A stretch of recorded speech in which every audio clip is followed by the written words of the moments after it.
Hi guys! So something actually happened a few months ago that I didn't say anything about until now, and the something is this. For those who don't know, Trikafta is a new medication that came out last year for CF and has been super groundbreaking. Going back, the company that produces Trikafta, it's called Vertex. So they, I forget how many years ago, came out with the first genetic modulating medication, which was the first time that the symptoms of CF were being treated on like a really foundational level, like on like a cellular level.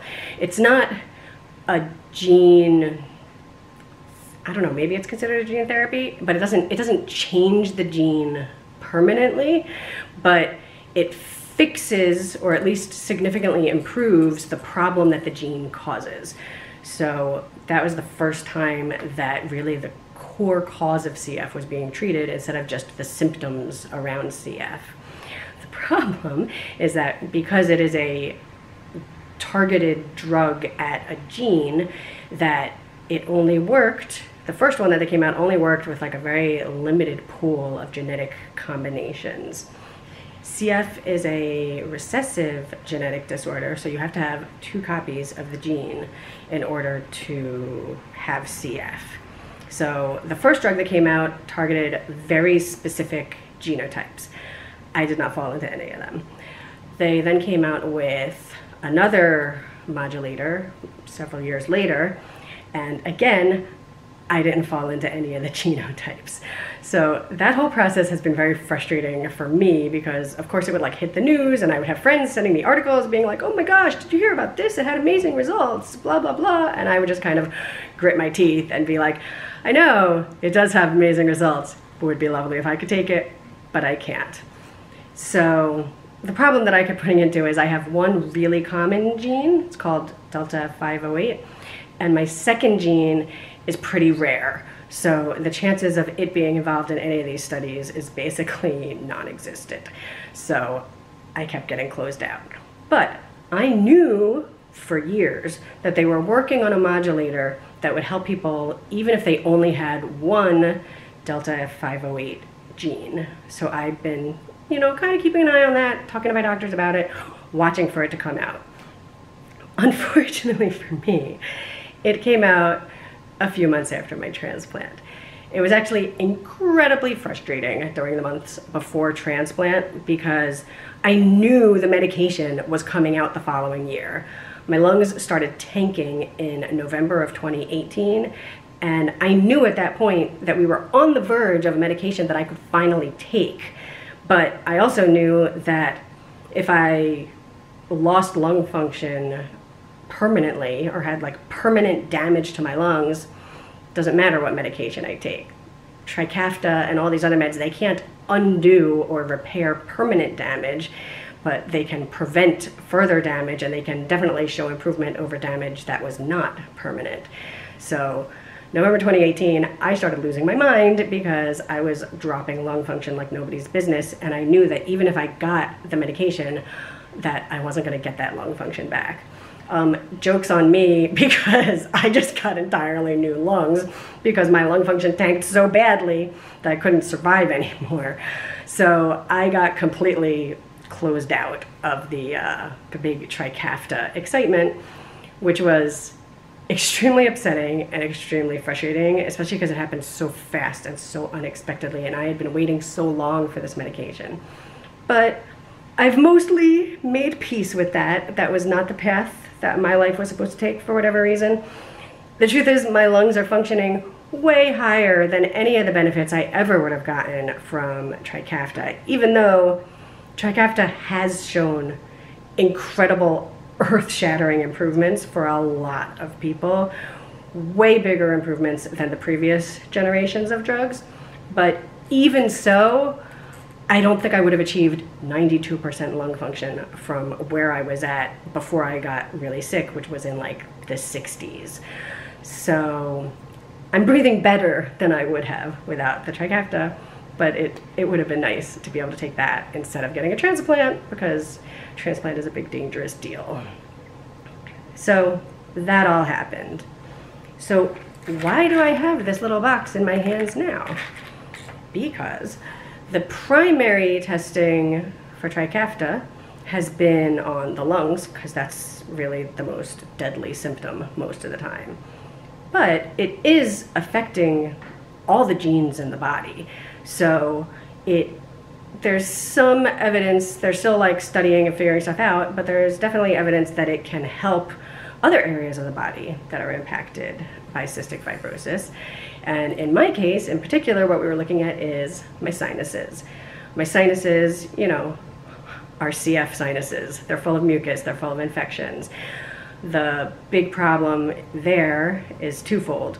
One, that my body is immunosuppressed, so now I'm less able to fight off those infections in my sinuses, which means they have the potential to cause even bigger problems than they did before. And two, those infections can very easily go down the back of my throat, get into my lungs, and cause massive problems in my new lungs.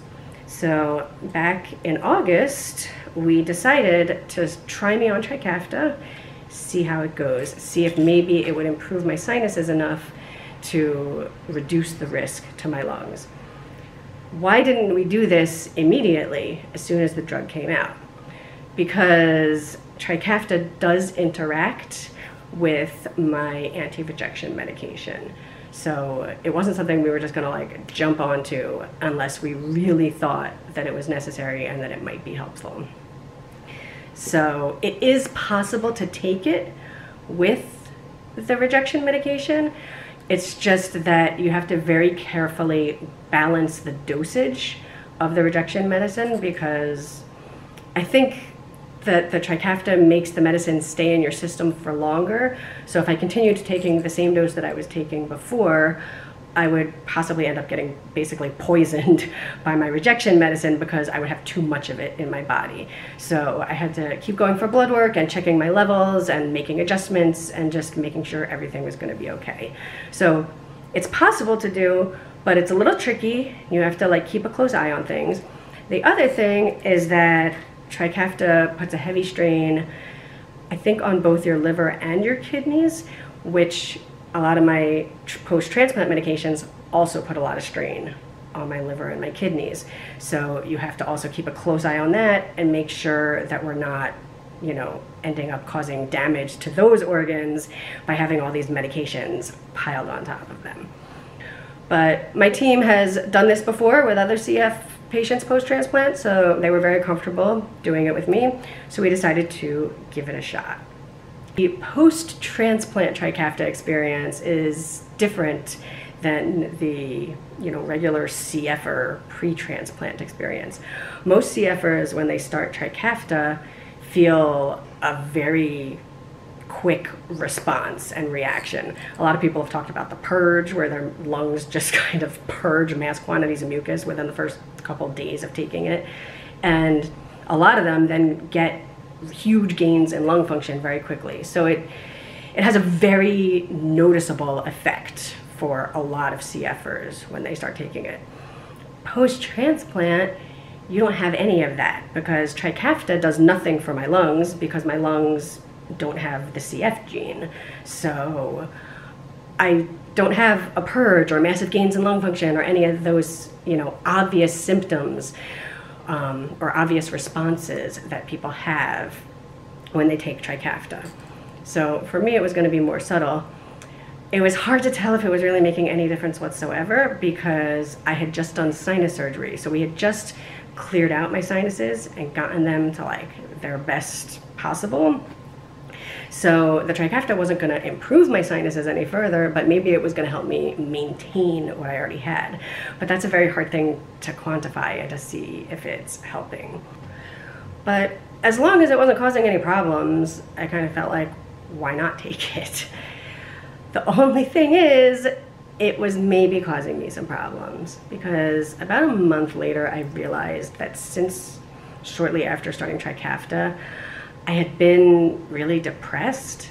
I wasn't exactly like, a ball of sunshine before the Trikafta, because life has been a little ridiculous lately, but it was noticeably worse after Trikafta. I was also super fatigued.